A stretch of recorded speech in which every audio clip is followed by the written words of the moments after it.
നമസ്കാരം. മലയാളികൾക്ക് പ്രത്യേകം പരിചയപ്പെടുത്തേണ്ട ആവശ്യമില്ലാത്ത താരപുത്രിയാണ് മീനാക്ഷി ദിലീപ്. മലയാള സിനിമാ പ്രേമികളുടെ സ്വന്തം ദിലീപിന്റെയും മഞ്ജുവിന്റെയും മകൾ എന്ന രീതിയിലും എന്നെന്നും സ്പെഷ്യലാണ് മീനാക്ഷി. സോഷ്യൽ മീഡിയയിൽ അധികം സജീവമല്ലെങ്കിലും വിശേഷ അവസരങ്ങളിലും മറ്റും പോസ്റ്റുകൾ പങ്കിട്ടുകൊണ്ട് മീനാക്ഷി എത്താറുണ്ട്. മീനാക്ഷി വളരെ വിരളമായി മാത്രമാണ് പൊതുവേദികളിൽ കാണാറുള്ളത്. മലയാള സിനിമാ പ്രേമികളുടെ സ്വന്തം ദിലീപിന്റെയും മഞ്ജുവിന്റെയും മകൾ എന്ന രീതിയിൽ എന്നെന്നും സ്പെഷ്യലാണ് മീനാക്ഷി.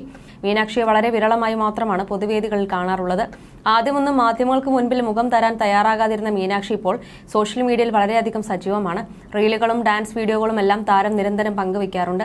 അടുത്തിടെ കാവ്യമാധവന്റെ വസ്ത്രവ്യാപാര സ്ഥാപനമായ ലക്ഷ്യയുടെ മോഡലായി മീനാക്ഷി എത്തി. ഇപ്പോഴത്തെ മീനാക്ഷിയുടെ പുതിയൊരു വീഡിയോയാണ് വൈറലായി മാറുന്നത്.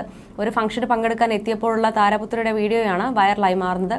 അധികം മേക്കപ്പ് ഒന്നും ഇല്ലാതെ വളരെ സിമ്പിൾ ലുക്കിലാണ് മീനാക്ഷി എത്തിയിരിക്കുന്നത്.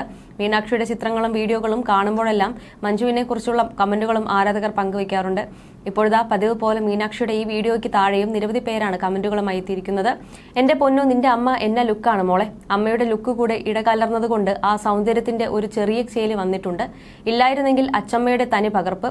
അറ്റൻഷൻ കിട്ടാതെ ഇരിക്കാൻ വേണ്ടി മനഃപൂർവ്വം ഡള്ളായി ഇറങ്ങിയതാ, എന്നിട്ടും പിന്നാലെ പോന്നു. എനിക്ക് ഈ കുട്ടിയെ ഒട്ടും ഇഷ്ടമല്ല. ഒരു അഹങ്കാരമാണ് എപ്പോഴും എന്ന് തുടങ്ങി നിരവധി പേരാണ് കമന്റുകളുമായി വന്നിരിക്കുന്നത്. വിവാഹമോചനത്തിനു ശേഷം ഒരിക്കൽ പോലും മീനാക്ഷിയെ മഞ്ജു വാര്യർക്കൊപ്പം പൊതുവേദികളിൽ കണ്ടിട്ടില്ല. മുൻപ് മഞ്ജുവിന്റെ അച്ഛൻ മരിച്ച സമയത്ത് ദിലീപും മഞ്ജുവും വീട്ടിൽ സന്ദർശിക്കുന്ന ദൃശ്യങ്ങൾ പുറത്തു വന്നിരുന്നു.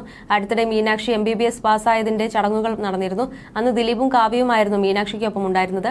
മകളുടെ ബിരുദദാന ചടങ്ങിലും മഞ്ജുവിനെ കാണാത്തതിൽ ആരാധകർ വിഷമം പങ്കിട്ടിരുന്നു. മീനാക്ഷിയുടെ ബിരുദദാന ചടങ്ങിന് ശേഷമായിരുന്നു മീനാക്ഷിയും മഞ്ജുവും ഇൻസ്റ്റാഗ്രാമിൽ പരസ്പരം ഫോളോ ചെയ്തത്. അതോടെ അമ്മയും മകളും തമ്മിൽ പ്രശ്നങ്ങളില്ലെന്നും പുറമെ സന്തോഷവും സ്നേഹവും കാണിക്കാത്തതാണെന്ന് തരത്തിലുള്ള സംസാരങ്ങളും ഉണ്ടായിരുന്നു. ഇത് പ്രമുഖ മാധ്യമങ്ങളിലടക്കം വാർത്തയായി വന്നിരുന്നു. എന്നാൽ തൊട്ടടുത്ത ദിവസം എല്ലാവരെയും ഞെട്ടിച്ചുകൊണ്ടാണ് മീനാക്ഷി മഞ്ജുവിനെ അൺഫോളോ ചെയ്തത്. മഞ്ജു ഇപ്പോഴും മീനാക്ഷിയെ ഫോളോ ചെയ്യുന്നുണ്ട്. എന്നാൽ മീനാക്ഷി സിനിമയിലേക്ക് വരുന്നത് കാണണമെന്നും പ്രേക്ഷകർ പറയുന്നുണ്ട്. എന്നാൽ മീനാക്ഷി ഇതുവരെയും സിനിമ ചെയ്യാൻ തയ്യാറായിട്ടില്ലെന്നാണ് വിവരം. അധികം സംസാരിക്കുന്ന പ്രകൃതക്കാരിയല്ല മീനാക്ഷി എന്ന് ദിലീപ് ഒരിക്കൽ പറഞ്ഞിട്ടുമുണ്ട്. ഇരുവരെയും ഒരു അഭിമുഖത്തിന് പോലും മീനാക്ഷി മുഖം കൊടുത്തിട്ടില്ല. മാത്രമല്ല യൂട്യൂബ് ചാനലുകാരുടെ ചോദ്യങ്ങളോടോ ഒന്നും മീനാക്ഷി പ്രതികരിക്കാറില്ല. ദിലീപ് കാവ്യ വിവാഹ സമയത്താണ് മീനാക്ഷി അവസാനമായി മാധ്യമങ്ങളോട് സംസാരിച്ചത്. അതേസമയം വേട്ടയാൻ എന്ന രജനീകാന്ത് ചിത്രമാണ് മഞ്ജുവിന്റേതായി പുറത്തെത്തിയത്. മഞ്ജു വാര്യരുടെ മൂന്നാമത്തെ തമിഴ് ചിത്രമാണ് വേട്ടയാൻ.